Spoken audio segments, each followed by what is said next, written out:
Attention fragile dans goodplanet.info du 27 février 2025. L'Institut français de recherche pour l'exploitation de la mer, l'IFREMER, a présenté son bilan annuel le 26 février 2025 portant sur l'année 2023.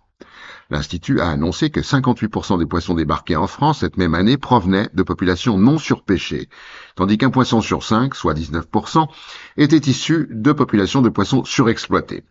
Toutefois, l'étude révèle que près de 31% des poissons débarqués en France provenaient de populations dont le recrutement est en baisse et seulement 20% de populations dont le recrutement est en hausse.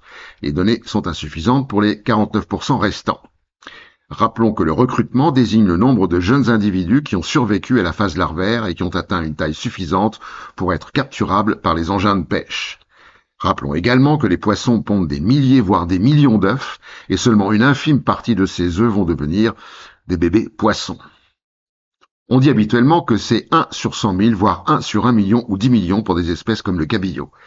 La survie des larves dépend de la pollution, la présence d'espèces invasives, la surpêche ou la destruction des habitats.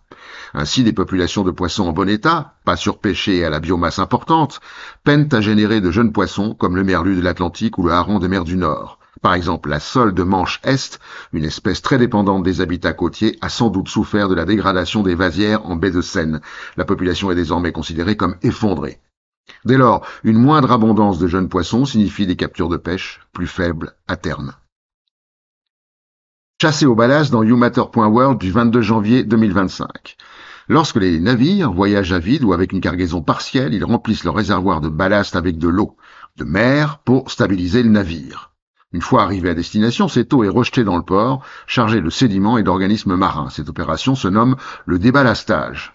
Le problème est que les eaux présentes dans les ballasts renferment des espèces exotiques envahissantes, l'une des causes principales de la perte de biodiversité sur la planète. Selon une étude de 10 juin 2021 parue dans la revue Global Change Ecology, entre 14% et 40% de la diversité fonctionnelle des mammifères et des oiseaux, donc habitat et biomasse, seraient ainsi menacés par des invasions biologiques. Un seul mètre cube d'eau peut contenir jusqu'à 50 000 individus de zooplancton, 110 millions de cellules phytoplanctoniques, des larves et des agents pathogènes, alors que plusieurs milliards de tonnes d'eau de ballast seraient transportées chaque année dans le monde. L'océanographe Philippe Gouléquet, directeur adjoint de l'IFREMER, dans son ouvrage des invasions biologiques marines, avertissait. Pour ces raisons, les eaux de ballast sont considérées comme le premier vecteur d'introduction d'espèces exotiques marines, avec globalement 60% de cas documentés. Par exemple, le crabe vert européen, qui figure dans la liste des 100 espèces les plus envahissantes, est emblématique d'introduction d'espèces invasives par voie maritime. Il apparaît sur les côtes américaines au XIXe siècle via des ballasts et continue à proliférer, notamment sur les côtes américaines et canadiennes et maintenant à Saint-Pierre-et-Miquelon, détruisant les herbiers marins et menaçant les espèces locales. Ces menaces dues au transport maritime ne vont pas s'atténuer. Ce mode de transport représente à ce jour de 80 à 90% de la circulation de marchandises sur le globe et il a connu une hausse de 460% depuis 1960. La Convention pour la gestion des eaux de ballast oblige, avec plus ou moins de succès depuis 2024, le traitement des ballasts avant leur rejet, notamment par l'usage de rayons ultraviolets, la filtration ou l'utilisation de biocides pour contrer les espèces présentes dans le ballast, mais aussi sur la coque. En 2019, on comptait 3500 espèces envahissantes sur les 37 000 espèces exotiques établies recensées et les coûts annuels mondiaux des invasions biologiques ont été estimés à plus de 390 milliards d'euros. L'arrière-goût amer des cafés Nestlé et Starbucks au Mexique dans Basta.media du 5 mars 2025. Selon le département de l'agriculture des États-Unis, le Mexique est le 10e producteur mondial de café. Au sud du pays, les forêts des États de Chiapas et de Veracruz ont fait place aux plantations de café.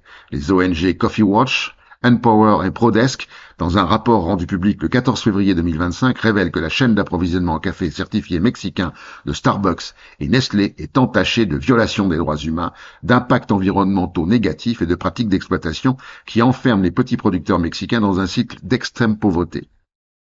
Pourtant, sur son site internet, l'entreprise Starbucks affirme avoir franchi le cap de 99% de café d'origine éthique en 2025.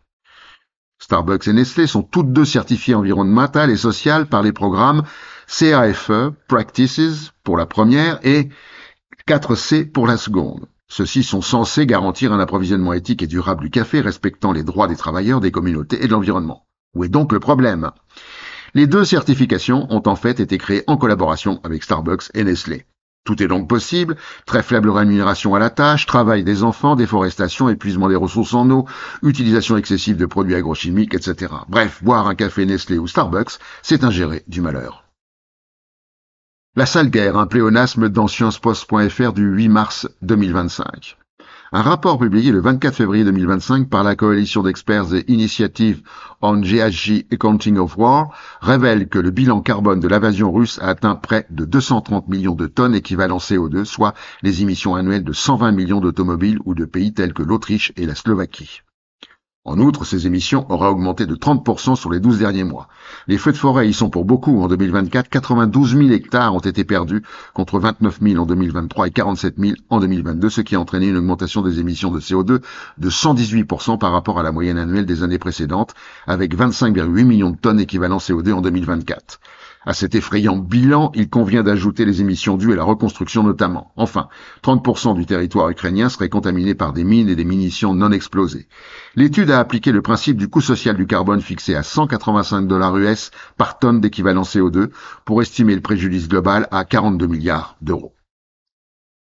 Ce qui est pollu dans scienceetvie.com du 10 mars 2025. Les skieurs, pour optimiser la glisse, fartent leur ski avec des produits contenant des substances paires et polyfluoroalkylées, connus sous l'acronyme FAS, surnommés polluants éternels. Une étude de James Hutton Institute et de l'Université de Graz, publiée le 12 octobre 2023, révèle une forte concentration de FAS dans les sols alpins. 14 types de ces substances ont été détectés. Celles-ci mettront des centaines d'années à se dégrader et vont ainsi se disperser lentement dans l'environnement. À chaque descente donc, la friction entre la neige et les skis libère les particules de FAS. Celles-ci restent piégées dans la neige, puis s'infiltrent dans le sol lors de la fonte. Cette étude démontre que ces substances s'infiltrent dans le sol et peuvent rejoindre les nappes phréatiques, menaçant ainsi la qualité de l'eau potable. Rappelons que plusieurs FAS ont été associées à des risques de cancer, de troubles thyroïdiens et de perturbations du système immunitaire. En Autriche, les chercheurs ont constaté que les concentrations relevées dans les sols skiables dépassaient largement celles mesurées ailleurs, suggérant un risque d'exposition accrue pour les travailleurs des stations et la faune locale. Rappelons également que ces composés restent présents pendant des siècles, s'accumulant progressivement dans l'environnement. À ce jour, il n'existe pas de solution pour dépolluer les sols. Vive le chousse! Et pour finir, la connerie de la semaine. À la prochaine fois.